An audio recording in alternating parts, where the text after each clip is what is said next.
श्रीमद् भागवत पुराण में श्री कृष्ण की लीलाओं के साथ ही हिंदू धर्म की कई कथाओं और श्री हरि विष्णु के सभी अवतारों की कहानी को समेटा गया है। श्रीमद् भागवतम सर्व वेदांत का सार है।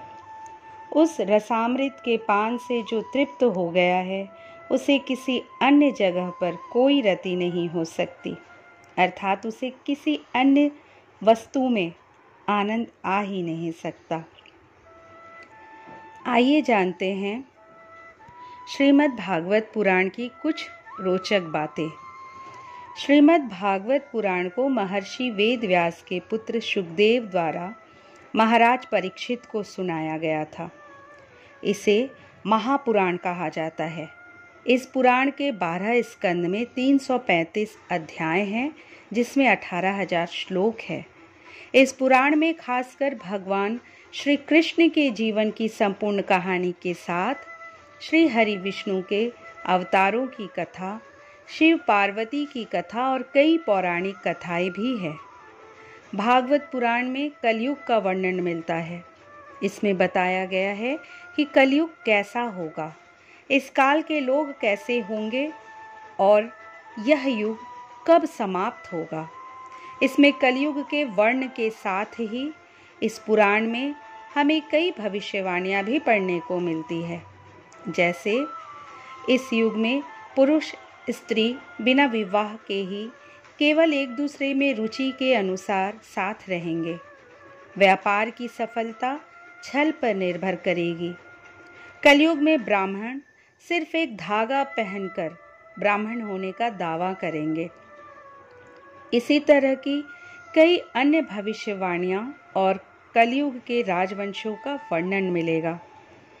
श्रीमद् भागवत पुराण के प्रथम स्कंद, इसमें भक्ति योग और वैराग्य, द्वितीय स्कंद में ब्रह्मांड की उत्पत्ति एवं विराट पुरुष का स्वरूप, तृतीय स्कंद में उद्धव द्वारा भगवान के बाल चरित्र का वर्णन, चतुर्थ स्कंद में राजर्षि ध्रुव एवं पृथु आदि की कहानी, पंचम स्कंद में स्वर्ग, नरक, पाताल, समुद्र, पर्वत, नदी का वर्णन मिलता है। इसके बाद षष्ठ स्कंद में देवी देवता, मनुष्य, पशु पक्षी आदि के जन्म की कहानी है। सप्तम स्कंद में हिरण्यकश्यपु, हिरण्याक्ष के साथ प्रहलाद का चरित्र बताया गया है। अष्टम स्कंद में गजेंद्र मोक्ष, मनवंतर कथा, वामन अवतार कथा मिलेगी। नवम स्कंद में राजवंशों का विवरण और श्री राम की कथा है। दशम स्कंद में आपको भगवान श्री कृष्ण की अनंत लीलाओं का वर्णन मिलेगा। एकादश अर्थात 11वें स्कंद में यदुवंश का किस तरह संहार हुआ था, इसका वर्णन है। 12वें स्कंद में विभिन्न युगों तथा प्रलयों और भगवान के उपांगों आदि के स्वरूप मिलेंगे। श्रीमद् भागवत पुराण पर अनेक विद्वानों ने टीकाएं लिखी हैं। श्रीधर स्वामी, सुदर्शन सूरी, संत एकनाथ, विजय ध्वज, वल्लभाचार्य, सुदेवाचार्य, सनातन गोस्वामी, जीव गोस्वामी आदि। जो व्यक्ति देवता, वेद, गौ, ब्राह्मण, साधु और धर्म के कामों के बारे में बुरा सोचता है, उसका जल्दी ही नाश हो जाता है। यहाँ स्पष्ट करना जरूरी है कि ब्राह्मण उसे कहते हैं जो कि वैदिक नियमों का पालन करते हुए ब्रह्म ही सत्य है ऐसा मानता और जानता हो। जन्म से कोई ब्राह्मण नहीं होता है। भागवत पुराण कथा 7 दिन तक ही सुनाई जाती है। इसका कारण है कि श्रृंगी ऋषि ने राजा परीक्षित को यह शाप दिया था कि वे 7वें दिन उनको सांप काटेगा और तब आपकी मृत्यु हो जाएगी।